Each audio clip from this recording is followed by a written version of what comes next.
Voilà, je suis Josette Bruffard-Thomas, donc je suis d'origine haïtienne et je suis donc enseignante, coach et consultante. Donc j'ai créé ma propre entreprise qui s'occupe justement de diversité, de veille technologique et puis de formation. Mais je suis aussi présidente d'une association qui s'appelle Haïti Futur, qui s'occupe de trois choses, de l'éducation, de l'entrepreneuriat et de faire connaître la culture haïtienne et de mettre cette culture au service de tout ce qu'on fait pour avoir aussi, pour la développer et la faire connaître dans le monde entier. Donc je suis ici depuis le séisme de 2010.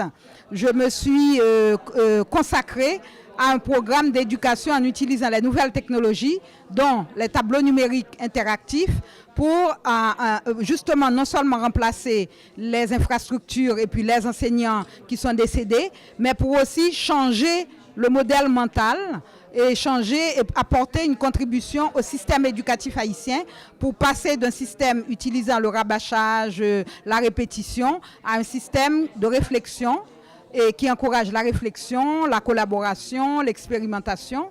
Donc de 2010, nous sommes partis avec un tableau numérique interactif qui nous a été donné par un organisme du ministère des Affaires étrangères français. Aujourd'hui, il y a 700 tableaux numériques dans le pays, dont 200 déjà installés. Et nous venons de lancer avec les ministères des Travaux publics et de l'Éducation nationale et de la Banque mondiale et de Électriciens sans frontières, un programme pour électrifier 500 écoles rurales afin de mettre aussi ce système de tableau numérique interactif.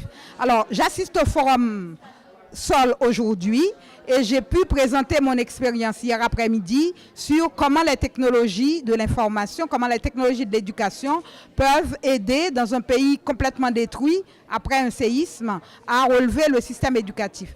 Et aujourd'hui, ce que je peux dire, ce que je peux demander, suggérer, j'ai d'abord une suggestion, c'est que j'ai vu dans le forum, il y a 400 personnes, il y a vraiment des idées très intéressantes.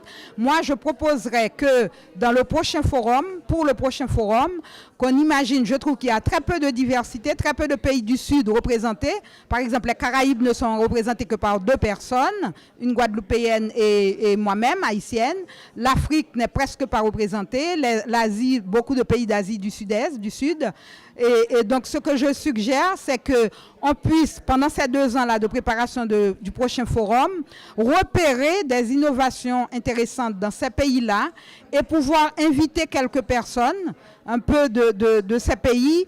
Alors, je sais que le côté économique pèse beaucoup sur la participation au forum, mais je suggère qu'on puisse mettre une sorte de taxe, une sorte de proposition de surévaluer la participation financière de nous-mêmes qui pouvons payer pour qu'on puisse permettre à ces personnes de participer au forum, pour payer le billet, les billets de voyage et puis le coût du forum et pour venir. Donc, je suggère aussi qu'il y a plus de jeunes représentés. Peut-être qu'il faudra inviter des étudiants des pays du Sud ou des jeunes entrepreneurs aussi à participer au forum.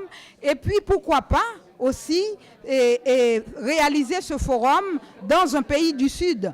Pourquoi pas transporter le forum, par exemple, à Haïti ou par exemple en Martinique ou en Jamaïque ou à Cuba ou dans d'autres pays ou dans un pays d'Afrique, au Bénin par exemple.